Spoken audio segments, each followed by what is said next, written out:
If I can have people take their seats and panelists. Okay, so this is a discussion session for us to have a little bit more free-form conversation about some of the data challenges associated with analyzing the exposome. And so we want this to be very free-form and collaborative discussion. Reminder for those watching online, there are about 100 of you, so maybe 3 times as many as in the room. You can click underneath the little icon there, and there's a chat box. So we are monitoring a box. We'll take your questions, and you can participate in this conversation as well. So as we get started, there were, I think, a few kind of data-related themes that came up.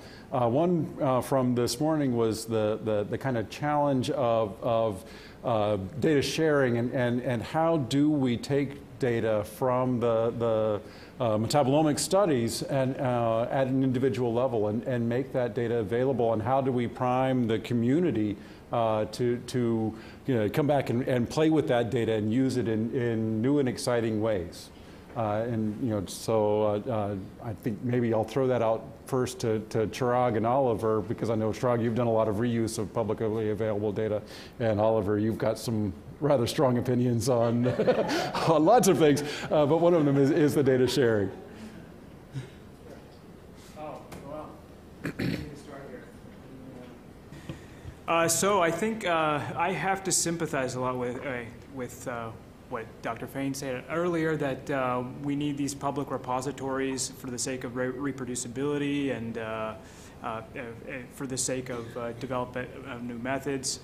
In fact, my group, it relies on publicly available data. So, and as I was alluding to earlier, I think we need to incentivize all agents of the processes, including the study participants, the investigators, the folks who review our papers, journals, the funding bodies, all to act in concert towards this goal of sharing data. And this, although this traverses, or this process exists all the way upstream from the IRBs to the study design, and all the way downstream to the infrastructure that we use to store these data.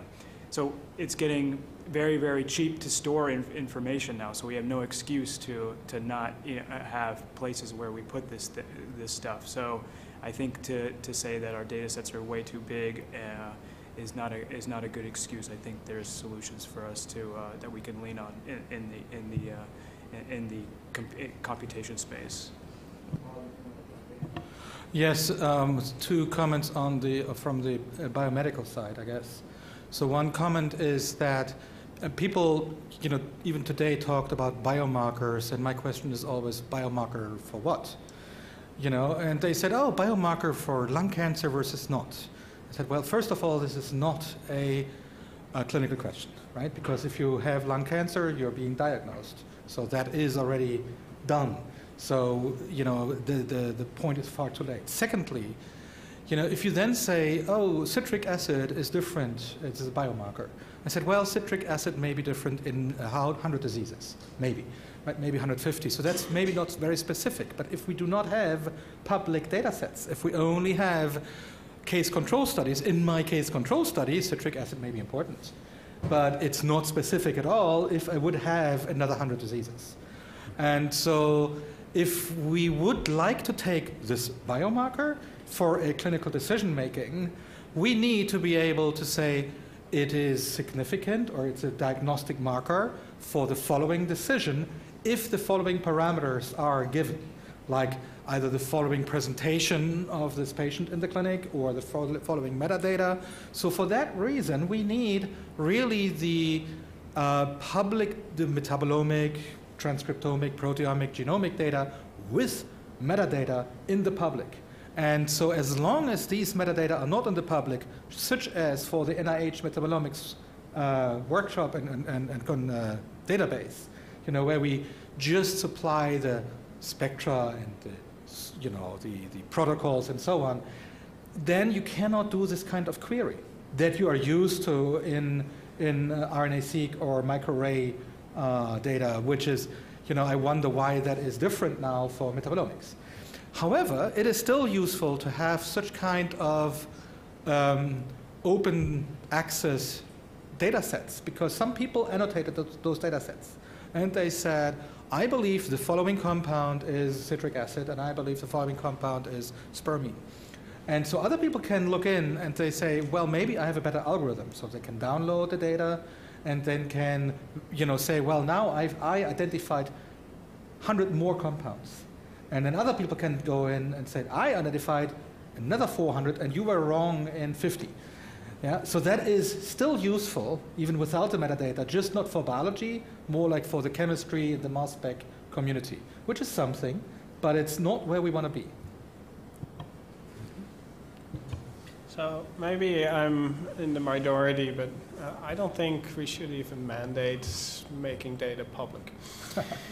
And the reason why I say this is because if I'm all for open data. And I think my presentation showed that. I ideally have my mass spectrometer connected to the web and it gets automatically uploaded, and I think that's a reality in my laboratory over the next 3 years. So I will share my data, but not everybody has that luxury for a variety of different reasons, maybe patient privacy. But one way to get data in the public domain is to build the analysis infrastructure such a way that if you do not use that public analysis infrastructure, and at the same time when you use it, it becomes publicly accessible, your data, then you will actually get more out of it as soon as you start analyzing your data, and it makes you immediately, your data becomes immediately accessible. And so maybe the thought process should be not by the time we go ahead and publish that, oh yeah, now we need to bother about uploading the data when you don't even care about it anymore, and it may be collected 5 years ago. No, if you build the infrastructure so that the data immediately gets publicly accessible, then we don't have a public accessibility issue anymore. But also at the same time, it's not absolutely mandated. Anyway, that's just how I think about, rather than providing a stick, providing something wonderful to give to the community. I also just want to jump in. I also think that we shouldn't make a dichotomy between all data being open or closed. I think there has been success stories such as genome-wide association studies, data sharing, in which data sets are not open but restricted access. We can access these through the database of genotypes and phenotypes, through a restricted access application, and then boom, we have hundreds of thousands of samples at our disposal with full genome sequence information ready to analyze. And this has been immensely productive for the genomic community. There's been something like 1,000 papers that have been produced by having this data simply available for reuse. So I don't think we need to live in a dichotomy where everything is publicly available or not. I think we can install ways of having restricted access to data. Okay. Anna? Related to this topic. So I am Anna Navas from Johns Hopkins. And so I want to also contribute a little bit to this conversation, because I totally agree that we should not have a yes mandatory 100% in any no exception mandate. I think there are lots of potential concerns in terms of doing this. I think the data needs to be accessible for potential individuals, researchers, others to be able to replicate, do questions, but not in an unrestricted manner in all cases. And I want to share here the special populations that I work with that are American Indian communities from Arizona, Oklahoma, and North and South Dakota. And these communities have enormous concerns in terms of unrestricted data sharing. These are very small rural communities. If their genome data is available publicly, potentially you could actually identify people potentially, and they have additional concerns in terms of their offering their genetic data unrestrictedly. That doesn't mean that they don't want to share. They are actually very willing to share, but they want to know what is it going to be used for, who is it going to be used And is it going to be used for commercial purposes down the road?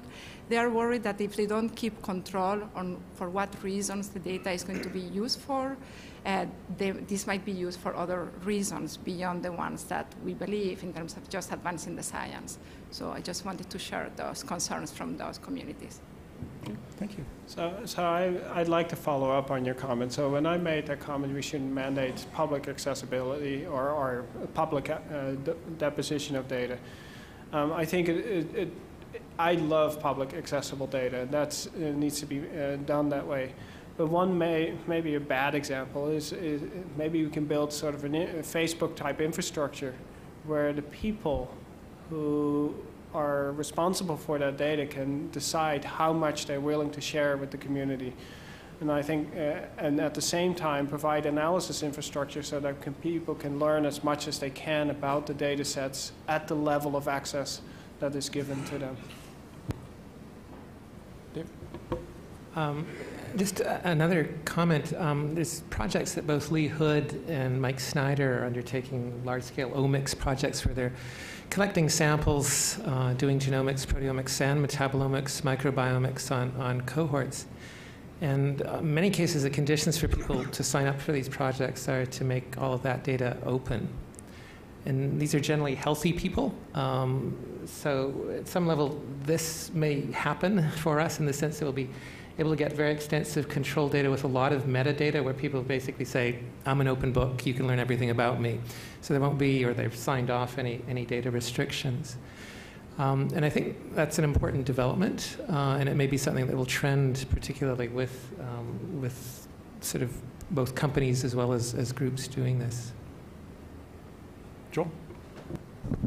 So I'm interested to hear that. I think that could be a very good solution. I think that, as you heard, the question of who owns it and of people's concerns about privacy is a real one. And on the other hand, science would move forward faster if things were more available. And I think there really needs to be, NIH really needs to sort of convene a serious discussion about the issue and think it through carefully, and then maybe come up with a data depository and a set of rules and things like that. I mean, I know several years ago, a woman at MIT published a paper in which she said, basically, she had 4 pieces of information on you, she could identify you.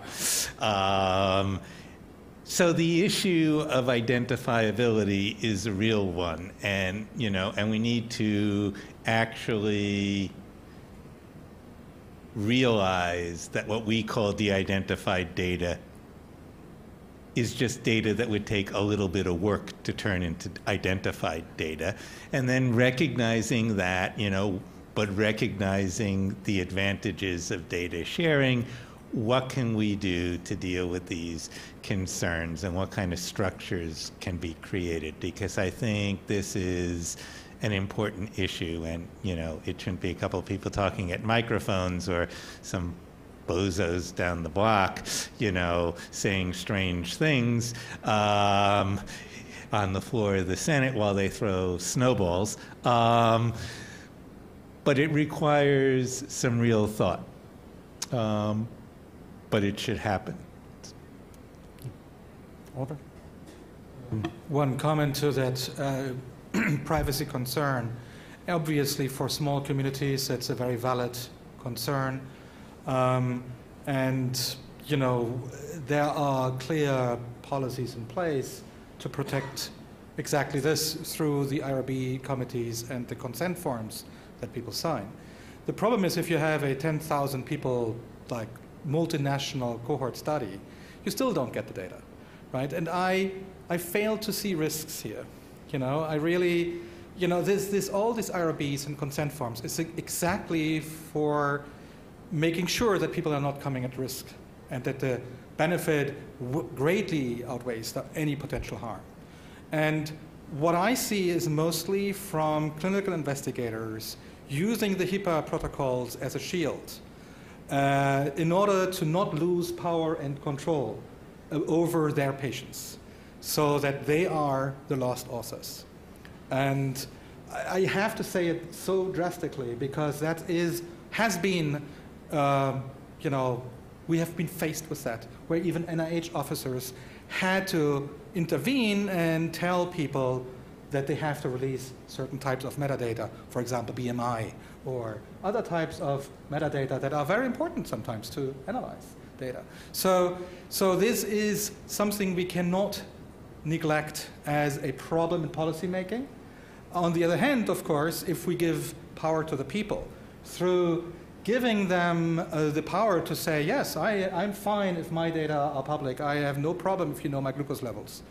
Or what Pieter said, not just a push, but also a pull. I get actually benefits by uploading my data because then all of a sudden this very tedious mass spec annotation and alignment and one, you know, will be done by the cloud, some kind of cloud computing, and I am just a clinical investigator. I don't need to know that. I just had this great idea and I had 500,000 for a mass spec, right? So, you know, there is definitely also a very high, you know, attraction by this idea of saying, okay, once we give the tools, people will use Facebook, you know, and you know, privacy concerns then may be different in different continents. Obviously, Google and Facebook is very differently regarded in Europe compared to USA. So, and I think that may also be true for different communities. So switching direction a little bit, coming back to a point that Oliver touched on, and we also touched on this morning with Joel's question about the PM-induced oxidative stress as a component of the exposome, and where we kind of draw the lines between looking at exposure using metabolomics, looking at biological response using exposomics, metabolomics, and thinking of what is the specificity of the signals we're seeing. So are there biological signals of exposure that we can see that are in fact specific to the exposure that occurred, coming back also to Susan's point in the earlier conversation. So from a data analytics standpoint, what tools do we need to develop in order to be able to think, you know, from a biological standpoint of the specificity of the signals that we're seeing in a metabolomic study as regard to exposure? David? So I think this is a really important issue. And so these are the markers of exposure versus markers of effect, and the only way I think it can be done is essentially through a sort of systematic process. And I think it was brought up that many of the markers that are typically of exposure or compounds that we detect are at very, very low levels and hard to get, or we need large volumes of blood and so on. If we can do the systematic studies, probably first through animals, and start looking at those and then look at those markers of effect, then we've got what we'll call proxy markers that allow us to track these things down. And again, with animal studies, we could probably start determining whether they are spurious, like citrate, as being one marker. And I think the whole point of metabolomics is that usually it's a combination of several markers that might represent the exposure to a single entity. But that gives you specificity and sensitivity that you're looking for. But it means doing systematic studies, and we haven't really done those kinds of systematic studies. They sort of roll out. Someone has a cool idea, they publish in some obscure journal, and then we have to hunt around, or we rediscover it 10 years later and repeat it. And I think unless we can do those kinds of planned, concerted, coordinated studies, so that we have a collection of proxy markers for phthalate, or proxy markers for arsenic, or proxy markers for methyl mercury, we're going to be spinning our wheels, either asking to collect 80 mils of blood from everyone, or trying to wait for the most sensitive, most expensive mass spectrometer just to do that sort of study as a marker of exposure.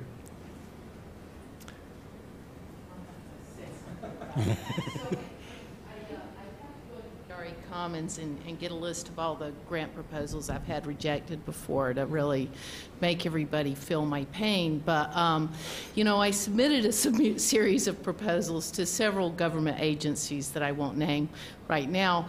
But using this whole idea of doing exposure based on classification of compounds and then to try to get signatures associated with those classes of compounds.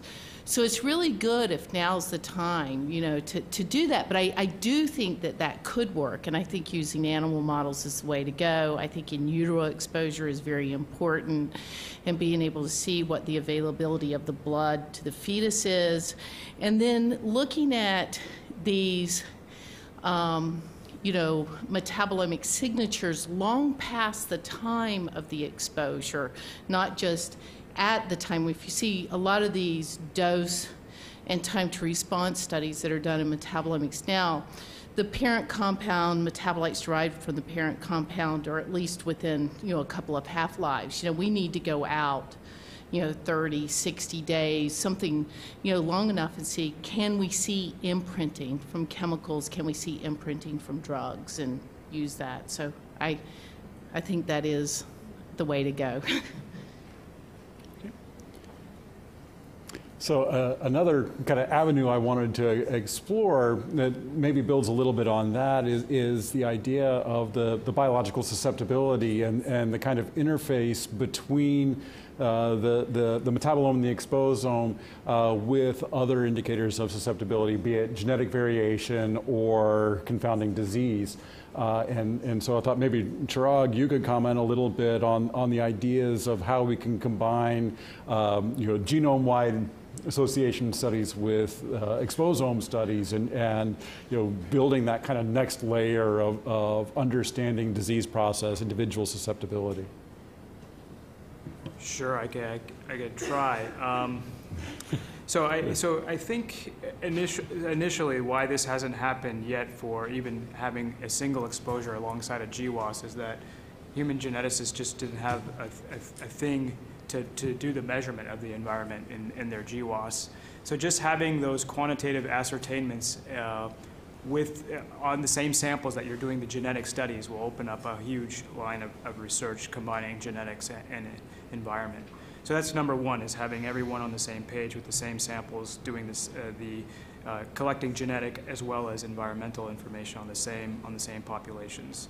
And that's a monumental burden, a hurdle to overcome first. So the second thing is once you do that, the analytical challenges I think are enormous. So I mean, we have tough enough time trying to fish out genetic variants in relation to phenotypes, and now we've gone from 10,000s of patients now to look at, or cases and controls, to looking at hundreds of thousands with not that much variability explained in the phenotype. So now when you start adding in the exposome, you know, you have this N by P matrix now that you have to explore, that, you know, that's huge hypothesis space. So we will, I think, long story short, and drinking the Kool-Aid here, I think informaticians and people working in data mining have great job security, because there is going to be plenty of opportunity in how to figure out how to signal from the noise, and joint analyses between these two large data sets. I'll intro with that, and maybe we can get. David? I think another component where metabolomics complements the idea of GWAS is providing perhaps a finer degree of phenotyping, which really helps with GWAS experiments. Initially, when people were doing GWAS, they might have collected a cohort that was simply observationally identified as being this condition or that. And with a finer degree of phenotyping that you can get from metabolomics, and I know this is the case for a couple studies, particularly in diabetes, where they're seeing some very distinct phenotypes, and then we're able to get much stronger genome-wide association linkages. So whether it's the exposome or the metabolome, either way, it's providing, I think, a more detailed precise measure of phenotype, and that's really important. In some regards, it shrinks the data size that's necessary. Oliver? One problem with GWAS studies is it's an association. And an association has nothing to do with function necessarily. So metabolomics can give you a function. It's basically a functional phenotype when you look at people. And so we published a number of papers where we said, these were clinical trials, responders to non-responders, together with the pharmacogenomics network. And where we said, look, we first need to look what is functionally different in the responders to the non-responders. Then we, in terms of biochemistry. Then we honed in and saying, okay, so now we say the difference is in lipids, or the difference is in one carbon metabolism, or the difference is in some other part of metabolism. And then you can get a much more targeted question that you can ask the GWAS data. Because all of a sudden you don't find 20 million different SNPs. You only find, look at very specific and targeted enzymes and maybe transporters and maybe other genes involved in that function. And then you can get a much more rigorous assessment, which actually can be validated then afterwards in other studies, because it's a functional phenotype first. And I think that is something we have to think about, like not just statistics, it's also how to think about your study, instead of like just integrating and making more spurious correlations, saying, okay, so what does which level of data give to me? And, this could be thought in terms of hierarchies, even. Chirag? If you want to respond again, Chirag? So yeah, just want to make clear that we should make clear what is that the phenotypes of interest and our genotypes and environment. So I think we're confounding a little bit our definition of the exposome in terms of actually being a phenotype or an environmental measurement. Yeah, so I want to get the comments from the panel on really follow up from Oliver's example there, but in that there can be good effects from exposures as well as adverse effects from exposures. And simply exercise, for instance, is good for us, supposedly. And so the question is, as we're thinking in terms of the exposome, how are we going to discriminate a good response from an adverse response? And, in that sense, going back to the concept of the cumulative lifelong exposures, how are we going to be able to know what is an adaptive response that's beneficial to, in terms of later exposures, or in fact potentiating adverse responses? So these are, I think, challenges, and just like to get the thoughts of the panel on how we can move forward on those. So I want to say something that we have kind of touched. First of all, you need a lot of studies to answer these. A single study will never answer these very complex questions you've just raised. You cannot get all those metadata in a single study that you need.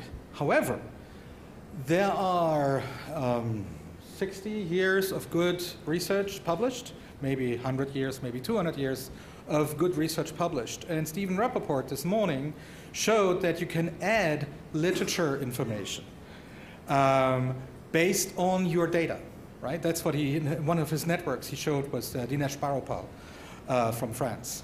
So where he showed, look, after I have my signatures, I can then interrogate the literature. And usually you'd say, like, okay, the experts know the literature. I'm sorry, I don't know the literature. I admit I cannot read 30,000 papers a year, right? I have to get it's just data that is roughly public, right? More or less, because it's owned by publishers. But, a lot of the data is publicly available. We have to harness that data in addition. And that gives us more metadata that can be associated with our markers and our features. We just haven't learned that very well. We have not been able to mine 30,000 papers at this point efficiently. And this is a blind spot, because we always assume that the cardiovascular researcher knows everything that is to know about cardiovascular research. I don't think so. David? So I think, Oliver brings up a good point in terms of what we know and how much still needs to be learned. But I think it's also something that Steve brought up is this, I'll call it metabolites that heal and metabolites that harm. That's information that's starting to come out, and I think people are starting to, both gather information, some of that's existing. We're trying to put a lot of that into the human metabolome database, and we're also trying to put that into pathways. One of the things that we've neglected for a long time, and I brought it up earlier, is this, and again, it's how do we interpret information? We've got lists, we've got data, and this is the thing of how to go from data to knowledge. Literature is one great resource for that. There's too much to read, that way we can't mine it. But at another level, we've been neglecting a lot of things. And in too many cases, our exploration stops at KEGG. And KEGG is a great resource, but it's a case where it was designed to describe metabolism from the perspective of assembly and disassembly of components, catabolism and anabolism. It doesn't involve signaling. It doesn't describe the signaling pathways. It doesn't describe a lot of the processes that are actually more and more well understood. It doesn't describe a lot of disease processes. It doesn't describe healing processes. Those pathways are described, but they haven't been put there. And so the public, and in many cases ourselves, are not looking beyond that. So I think there's a real need for the community, again, to put or build those pathways so that they're more electronically accessible. And if those are, then I think our searches and our understanding and our explorations could be much more improved. So it's something that is easily an effort that would take many, many years from many hundreds of people to sort of gather that information, convert it into useful pathways and processes, and make that accessible. But we need to do that. Okay, thank you. Wait, did you have a paper on that? Hi, Albert Donne again. The conversation about positive versus negative responses to any environmental stressor reminds me of something I think is important to share, again, from the breath research community, where one of the earliest focuses was, can we see the effect of an exposure in real time or close to it after we give somebody a drug that they haven't taken before, to see who's going to be a good responder and a bad responder. And as we all know from personal experience, you can't predict in advance who might have some period of side effects until they habituate to the dose they've been given, after which they no longer have those side effects. They've habituated to their drug or poison, right? Alcohol, drugs of abuse. This phenomenon occurs everywhere. And so if we're going to use these techniques to test a response to an exposure and determine if it's positive or negative, we've got to be very careful about which point along that cycle we're measuring somebody. Is this their first naive dose? Is this after 2 weeks? Is this after 2 months? Another great example is pregnancy. CO rises throughout pregnancy endogenously. Women experience nausea and vomiting around 3 months. They habituate, and the lucky ones stop experiencing nausea and vomiting, even though their CO continues to rise until birth. A small minority suffer horrible nausea and vomiting until they give birth for 9 months, but we can't yet predict in advance who will end up in each group. So I urge you, if you're looking for drug or even device reactions in the exposure world, figure out where people are on that habituation spectrum or their withdrawal at the other end. Thank you. Thank you. Carolyn?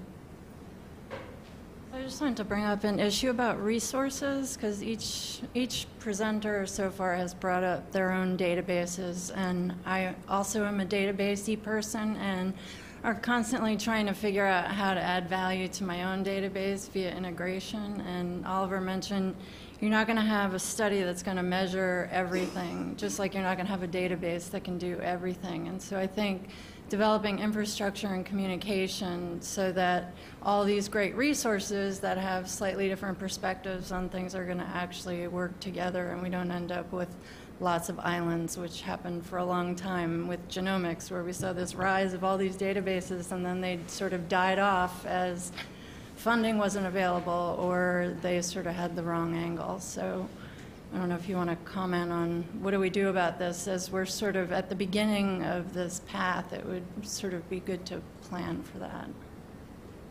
So I will take the first comment on this. I think ideally, I think it's good to have many different databases. They all have a different vantage point or analysis infrastructure even that hosts some of these databases.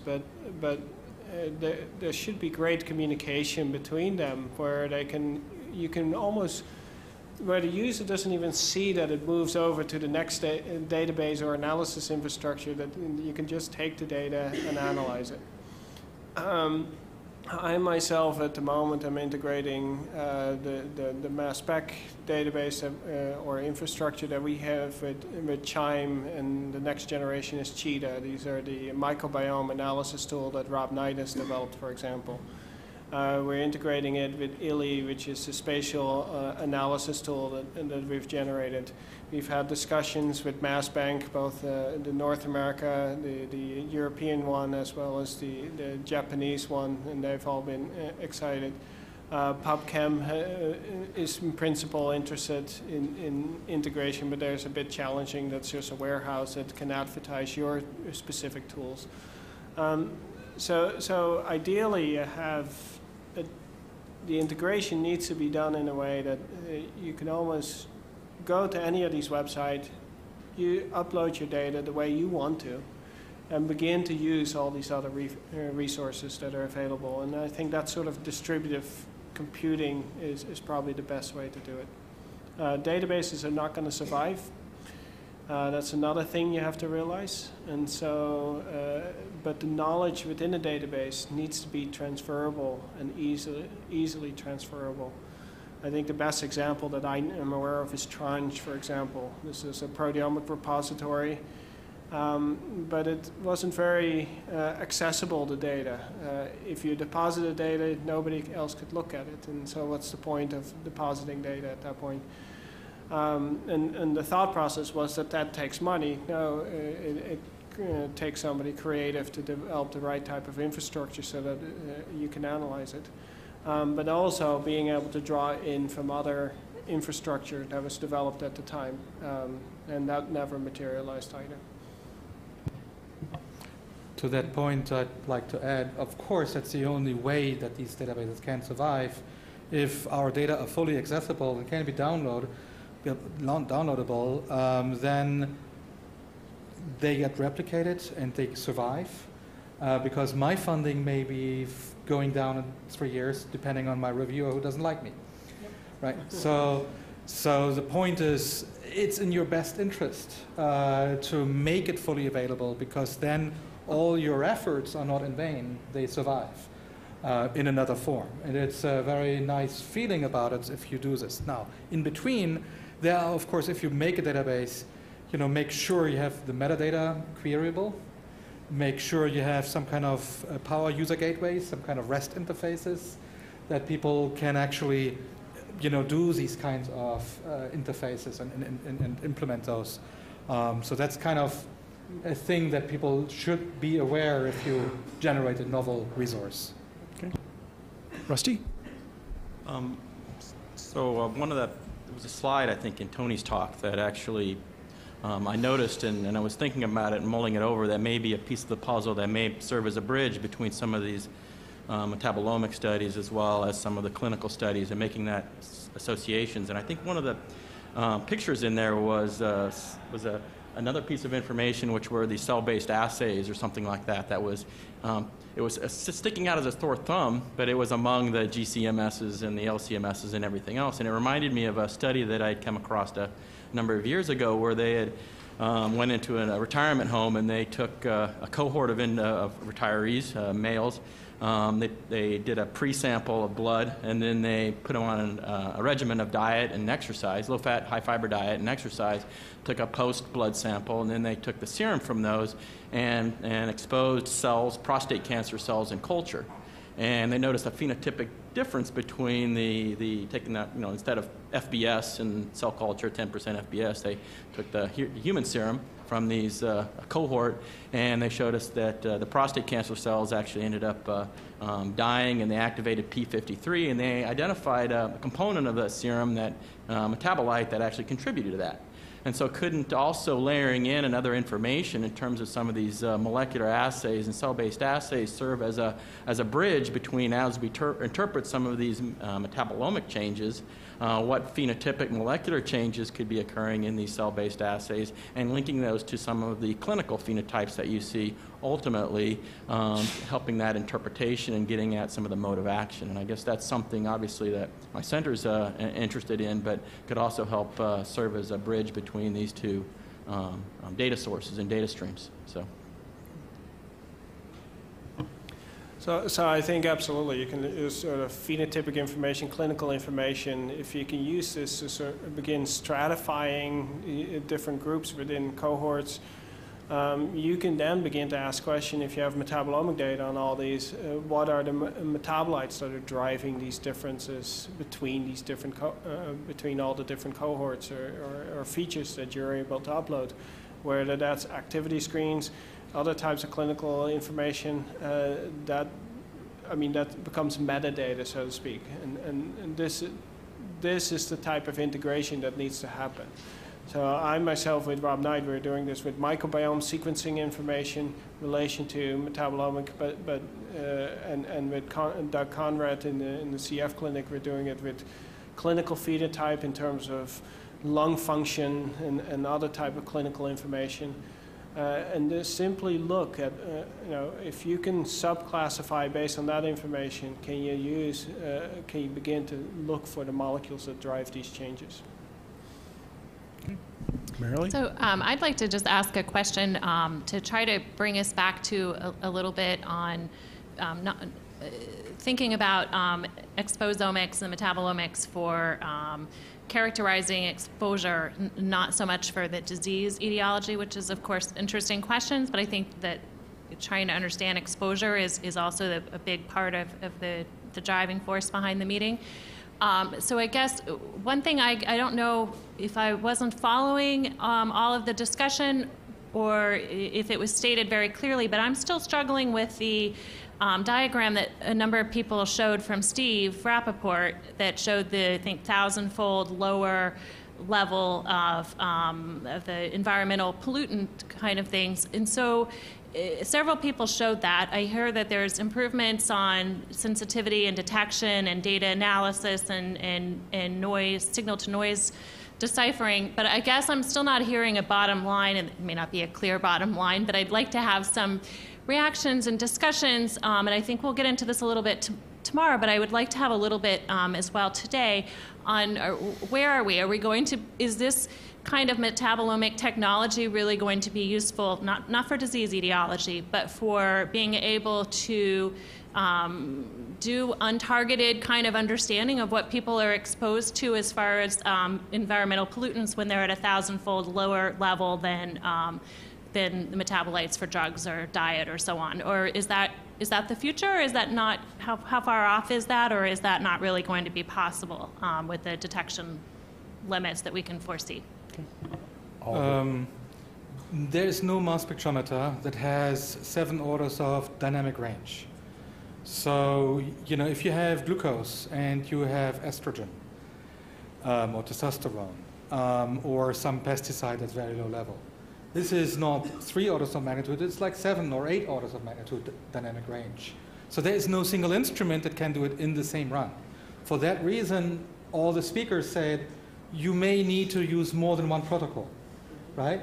So maybe if you want to see what's below the surface, you need to take away the tip of the iceberg, put it away, and that was the idea with solid phase extractions, rapid fire, and other ideas. take that away so that you can look at the hormone level and the pesticide level, and you purify this, and you have then to, of course, integrate the data sets, and it's an informatics challenge. But I think that is still the only way that is right now feasible to say, okay, if we really want to go 7 orders of dynamic range, and we want to have good signals, like not saturated here and very faint there, right? Because there's also like some kind of robustness issue with the quantitation and so on. So then you have to use little bit of sample preparation. We briefly touched on the sample preparation issues. The question really is, do we need 10 protocols, or do we need 2, or do we need 3, right? Or are there maybe advances that, you can use a targeted plus study where you'd say, on the one hand, we have used the triple quads or similar to triple quads, which already have 5 orders of dynamic range, because that's how they do it. And we add on the untargeted onto that, which may not have so much. So is this possible? Are we, can we combine platforms? Can we look at icosanoids, which are low abundant, and steroids that are low abundant, and pesticides that are low abundant? So we haven't done that research and that validation of the protocols yet. But of course, I can envision that this is possible, right? Just by intelligent combination of your best platforms and your best protocols. It's just work that needs to be done. But it's not unfeasible to do it in few protocols, but not one.